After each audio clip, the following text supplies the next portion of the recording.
Hello students, जैसा कि पिछले कुछ वीडियो में मैंने आपको क्लास 11th और 12th का कंबाइंड रिलेशन में पढ़ा रहा हूँ।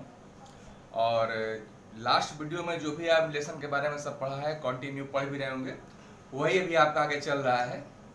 रिलेशन के लिए पिछला वीडियो जरूर आप देखिए, तभी आपको आगे का समझ में आएगा। उसी को कंटिन्यू आगे करके मैं और कुछ बताने जा रहा हूँ। लास्ट वीडियो में आपको बहुत कुछ बताया था, इनवर्स रिलेशन क्या होता है, डोमेन, कोडोमेन, रेंज, ये सब मैं आपको क्लियर कर चुका हूँ, सब देखते रहेगा। अब उसी में कुछ एक क्वेश्चन है। ए एक सेट है जिसके एलिमेंट गिवन है, B is a set which elements are given, और आर एक रिलेशन है, आर रिलेशन है जिसके एलिमेंट 2, 2, 4, 4, 6 है। आपसे पूछा जा रहा है is R is relation from A to B. मतलब इस दिए गए क्वेश्चन में आपसे पूछा जा रहा है is R is relation from A to B और नॉट। तो स्टूडेंट आप ये बताइए कि जब आपने सबसे फर्स्ट वीडियो रिलेशन में पढ़ा था तो उसमें आपको क्या बताया गया था कि रिलेशन होता कब है रियल में। अगर ये आर गिवन है तो क्या R relation from A to B है कि नहीं। तो पहले हम यहाँ पर ये पता करें, ए क्रॉस बी फाइंड करें। और ए क्रॉस बी कैसे फाइंड किया जाता है ये आपको बहुत पहले से बताया गया है। तो फर्स्ट ऑफ ऑल आप यहाँ पर ए क्रॉस बी जरा फाइंड करके देखिए। ए क्रॉस बी फाइंड करिए। ए क्रॉस बी कैसे आपने पता किया था, ए का एलिमेंट ये है, बी सेट का एलिमेंट ये है, आपको फाइंड करना ए क्रॉस बी। तो पीछे आपको समझाया गया था, इसका फर्स्ट एलिमेंट लेंगे, इन तीनों के साथ लिख देंगे, सेकंड एलिमेंट लिखेंगे कॉमा लगा के इन तीनों के साथ, फिर इसका थर्ड एलिमेंट कॉमा लगा के इन तीनों के साथ। ए क्रॉस बी के लिए वीडियो आपने पहले देखा होगा कैसे फाइंड करते हैं, I think you know very well. तो आप क्या करेंगे 1, 2 क्लियर, फिर क्या करेंगे 1, 4 और अगेन 1, 6। ऐसे ना होता है भाई, इसका जब फर्स्ट एलिमेंट 1 लेते हैं ना और 1 के साथ इन दोनों तीनों को लगा देंगे 2, 4, 6। अब 2 उठाएंगे और 2 के साथ 2, 2, 4। ओके, नेक्स्ट क्या होगा 2, 2, 2, 2, 2, 4 एंड 2, 6। फिर आप 4 लेंगे, क्या लिखेंगे आप 4, 2 अगेन 4, 4 एंड लास्ट 4, 6। ओके, तो ये आपने ए क्रॉस बी फाइंड किया। ठीक है, अब आपसे ये पूछा जा रहा है कि R is relation from A to B.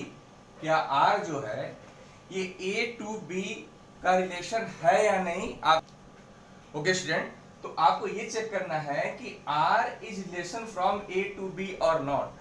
तो आर जो रिलेशन गिवन है, क्या इसके ऑल एलिमेंट इसमें ए क्रॉस बी में है, ये आपको ये देखना है।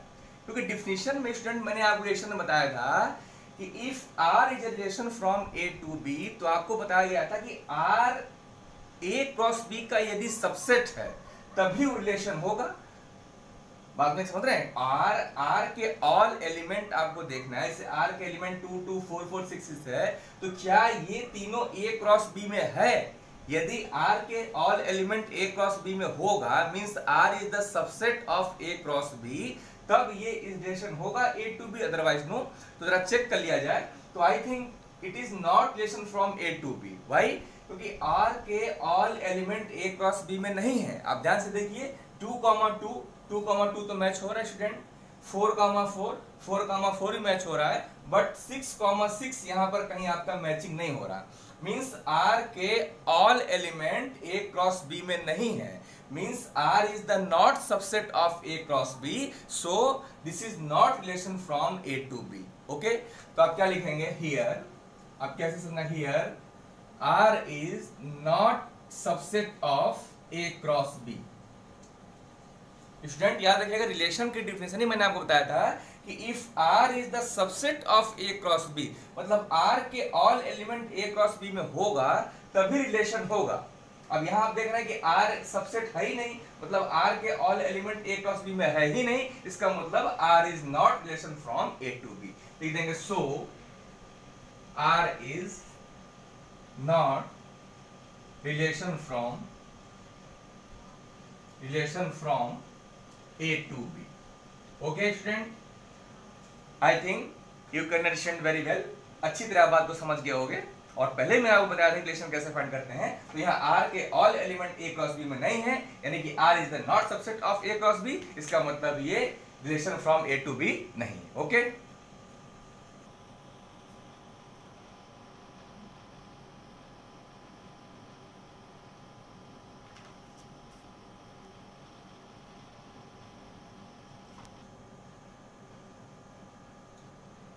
और स्टूडेंट एक बात, जैसे ये तो आपने समझा कि R is the subset of A cross B, then हम फाइंड कर सकते हैं। स्टूडेंट इसका एक शॉर्टकट भी मैं आपको तरीका बता रहा हूँ कि सपोज करिए A और B टू सेट गिवन है और रिलेशन गिवन है, तो आपको अगर ये पता करना है कि R relation from A to B है या नहीं, तो अभी तो मैंने आपको बताया कि भाई आप A क्रॉस B फाइंड कर लीजिए और देखिए कि R is the subset of A cross B और नॉट, मतलब R के all element A cross B में होंगे तो वो रिलेशन होगा from A to B, otherwise नहीं।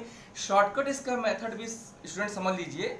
अगर आप without A cross B find करना, without A cross B find किए बिना ही अगर आपको पता करना है कि R relation from A to B, तो तरह शॉर्टकट भी समझ लीजिए। एक मैंने दूसरा क्वेश्चन लिया है, सपोज करिए A एक सेट है जिसके एलिमेंट गिवन है आपके पास, B इज अनदर सेट जिसके एलिमेंट गिवन है, और हमने R1 R2 दो रिलेशन लिया है।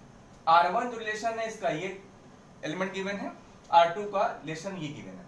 तो आप जरा ये बताइए कि R1 is relation from A to B और नॉट। मैंने आपको ये चेक करना है कि R1 जो है रिलेशन ये A टू B है या नहीं। तो पिछले तरीके से अगर आप फाइंड करें तो सबसे पहले आप A क्रॉस B फाइंड करिए और फिर देखिए कि भाई R1 के और एलिमेंट A क्रॉस B में होंगे तो वो रिलेशन होगा from A to B, otherwise नहीं होगा। बट स्टूडेंट शॉर्टकट मैं आपको तरीका मैं बता रहा हूं कि आप सीधे ये देखिए कि जो ये R1 है इसका फर्स्ट कंपोनेंट सेट A को बिलोंग करना चाहिए और सेकंड कंपोनेंट सेट B को बिलोंग करना चाहिए, then R is the relation from A to B, ऐसा होगा। ओके, मेरी बात समझ क्या बोल रहा हूं? मतलब R1 के जो फर्स्ट कंपोनेंट है, तो फर्स्ट कंपोनेंट 1 2 4, ओके। R1 के सेकंड कंपोनेंट क्या है 2 6 8। तो आप ये देखिए इसका फर्स्ट कंपोनेंट 1 2 4 सेट A को बिलोंग करना चाहिए। तो 1 2 4 सेट A को बिलोंग कर रहा, बिलोंग करने का मतलब जो हमारा 1 2 4 है ये सेट A में होना चाहिए। तो आप देख ही रहे हैं कि भाई ये जो 1 2 4 है ये आपके पास सेट A में है। तो स्टूडेंट आप देखें यहाँ पर कि R1 का फर्स्ट कंपोनेंट सेट A को बिलोंग कर रहा, बट यहाँ सेकंड कंपोनेंट जो 2 6 8 है ये सेट B को बिलोंग नहीं कर रहा। मींस इसका 2 6 8 आपका इसमें नहीं गिवन है, मतलब 6 8 तो है बट 2 भाई नहीं है। तो कोई अगर एक भी मिस होगा तो इसका मतलब R1 is not relation from A to B। Okay, ये शॉर्टकट तरीका है without A cross B find किए बिना। ओके, तो आप इसका सॉल्यूशन ऐसे कैसे लिख सकते हैं? सॉल्यूशन या लिख सकते हैं here R1 is not relation from A to B। Okay, तो मेरी बात को स्टूडेंट आप समझ गए, इसको आप अपने वर्ड में लिख भी लीजिएगा। मैंने तो आपको एक्सप्लेन कर दिया है कि R1 के फर्स्ट कंपोनेंट को सेट A से बिलोंग करना चाहिए और R1 के सेकंड कंपोनेंट्स को सेट B से बिलोंग करना चाहिए। तो फर्स्ट कंपोनेंट 1 2 4 सेट A में तो है, बट सेकंड कंपोनेंट 2 6 8 में आपका 2 यहां पर B में नहीं है, एक भी मिस हो गया तो R1 is not relation from A to B। अब जरा R2 के बारे में देख लिया जाए, क्या ये relation from A to B है या नहीं, इसको चेक कर लिया जाए। तो भाई इसका फर्स्ट कंपोनेंट 1 2 3 5 जो कि हमको लग रहा है सेट A को बिलोंग कर रहा है, यानी कि सेट A में है, और सेकंड 2 6 9 10, आई थिंक 2 6 9 10 शायद ये भी नहीं है, 2 6 9 10, यस करेक्ट, 2 6 9 10 भी नहीं है। तो हम यहाँ पर फिर यहाँ ये बोल सकते हैं कि R2 इज नॉट। हो गया स्टूडेंट? तो यहाँ पर आपने क्या देखा कि R2 is also not relation from A to B, क्योंकि यहाँ भी देखिए 1 2 3 5 तो बिलोंग कर रहा, बट 2 6 9 10 सेट को नहीं बिलोंग कर, 6 और 9 10 तो है बट 2 फिर नहीं है। तो यहाँ क्या लिख देंगे, and R2 is also not relation from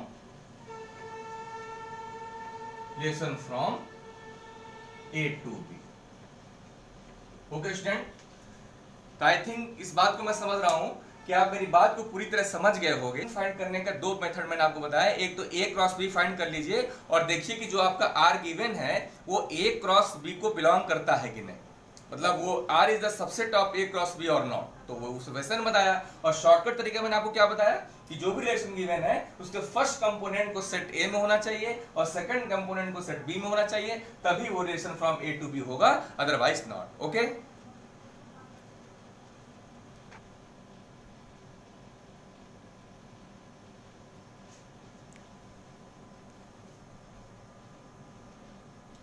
yes student, एक मैंने और क्वेश्चन लिया है, ये थोड़ा आपको समझना है। इस क्वेश्चन में क्या बोल रहा हूं कि ए एक सेट गिवन है जिसके एलिमेंट आपके सामने लिखा हुआ है, बी इज ए सेट जिस एलिमेंट गिवन है यहां पर, तो आपसे कह रहा है कि write a relation from A to B in which x divides y. Okay, और ये भी दिया है एक्स वाई बिलोंग्स करता है आर। तो स्टूडेंट यहाँ सबसे इंपॉर्टेंट बात, इसका तो मतलब आप जान ही रहे हैं कि बिलोंग्स करने का सिंबल होता है, मैंने आपको सेट में बताया है कि एक्स वाई बिलोंग्स करता है रिलेशन आर। इसका मतलब ये हुआ कि एक्स एलिमेंट और वाई एलिमेंट रिलेशन आर में है, इसका मतलब यही होता है। तो ए और बी गिवन है तो आपको एक रिलेशन आर लिखना है। अब आर रिलेशन तो कुछ भी हो सकता है, ओके, मैंने जो अभी तक हम रिलेशन आर लिखते थे तो आर रिलेशन तो कुछ भी हो सकता है। आर बनाने के लिए हम ए क्रॉस बी तो फाइंड करेंगे ही, तो उसमें एक कंडीशन इसने बताया कि write relation from A to B in which x divides y, मतलब वो रिलेशन लिखिए जिसमें आपका एक्स वाई को डिवाइड करता है। ओके स्टूडेंट, तो आप देखिए सोल्यूशन से समझिए क्या मीनिंग। हम जो रिलेशन यहां पर आर लिखेंगे तो ए क्रॉस बी के तरीके से, तो मतलब ये होगा भाई इसका 2 लीजिएगा, इस फर्स्ट एलिमेंट 2 लेते हैं, इस सब के साथ कॉमा लगाते हैं, ऐसे नहीं करते हैं। फिर इसका 3 लेंगे, इस सब के साथ कॉमा में लिखते हैं, जो भी आर निकालने का तरीका, मतलब ए क्रॉस बी निकालने का तरीका। फिर 4 लेंगे, सबके साथ करेंगे। तो आपको इसने कंडीशन दे दिया है कि विच एक्स डिवाइड्स वाई, मतलब वाई बाई एक्स, मतलब इसमें डिवाइड की जब बात आई तो इसके वो एलिमेंट लीजिए जो इसमें डिवाइड करता हो। जैसे आप 2 4 डिवाइड करेंगे, 2 6 डिवाइड हो जाएगा, 2 8 डिवाइड हो सकता है, बट 2 7 स्टूडेंट डिवाइड नहीं होगा, फिर 2 10 डिवाइड होगा। ओके, तो वो एलिमेंट आपको देखने हैं जो डिवाइड हो सके। भाई बात में स्टूडेंट समझ रहे हैं क्या बोल रहा हूं? इसने कंडीशन दे दिया है इन विच एक्स डिवाइड्स वाई, यानी कहने का मतलब y बाई एक्स, ये सारे एलिमेंट इससे डिवाइड होना चाहिए, हम वही रिलेशन लिखेंगे, बस ध्यान दीजिएगा। तो आप पहला क्या लिखेंगे? अब रूल के मुताबिक ए क्रॉस बी लेते हैं तो 2 के साथ ये सब लिखते हैं, लेकिन यहाँ तो सब लिखेंगे नहीं। कंडीशन है कि x डिवाइड वाई एक दूसरे को डिवाइड होना चाहिए, तो 2 से 4 में डिवाइड की बात आपकी चली जाएगी, आप लिख सकते हैं। फिर यहाँ 2 के साथ 6 भी डिवाइड हो सकता है, करेक्ट हो सकता है। फिर आप 2 के साथ 8 भी हो सकता है, यू कैन राइट इट। और फिर 2 के साथ स्टूडेंट 7 नहीं होगा, 10 होगा, यू कैन राइट 2,10। ओके, फिर आप 3 लीजिए, तो 3 के साथ 4 नहीं होगा, बट 3 के 6 हो जाएगा, तो यू कैन राइट 3 6। ओके, फिर स्टूडेंट 3 6 और 3 8 नहीं होगा, 3 7 नहीं होगा, 3 10 नहीं होगा। ओके, अब 4 लीजिए, 4 4 हो जाएगा, you can write here 4 4। Okay, and again 4 4 and 4 6 नहीं होगा, फिर 4 8 हो जाएगा स्टूडेंट, यू कैन राइट 4 8, फिर 4 7 नहीं और 4 10 नहीं। अब 5 लीजिए, 5 4 नहीं डिवाइड होगा, 5 6 नहीं, 5 8 नहीं, 5 7 नहीं, बट 5 10 फिर हो जाएगा, तो आप लिख सकते हैं यहाँ पर 5,10। लास्ट 6 देखिए, 6 4 नहीं होगा, बट 6 6 डिवाइड हो जाएगा, तो यू कैन राइट 6 6। फिर 6 8 नहीं, 6 7 नहीं, 6 10। ओके, तो स्टूडेंट आपने ये वो एलिमेंट लिख दिए इनके कंडीशन के मुताबिक विच एक्स डिवाइड्स वाई, मतलब वो एलिमेंट जो एक दूसरे को डिवाइड कर सके। और ओके, बस कंडीशन, जब कभी भी कंडीशन आपको लगा दिया जाए तो आपको कंडीशन को फॉलो करना पड़ेगा। तो ये रिलेशन का आपका आंसर ये हुआ, आपने वो रिलेशन लिखा जिसमें कि एक्स और वाई आपस में डिवाइड करते हैं। ओके स्टूडेंट,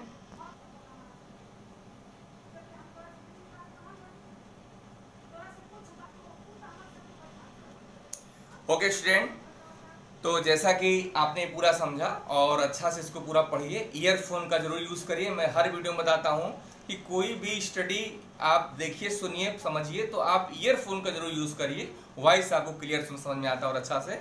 और रिलेशन ये है, और 11 क्लास का रिलेशन तो इतना ही है।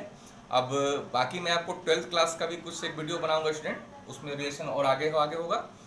आप ये बेल आइकन को प्रेस करिए, चैनल को सब्सक्राइब कीजिए और कमेंट्स करिए। जो भी आपके डाउट्स हो पूछिए, मेरे को कमेंट्स भेजिए, मैं उसका रिप्लाई आपको दूंगा। Okay student, thank you.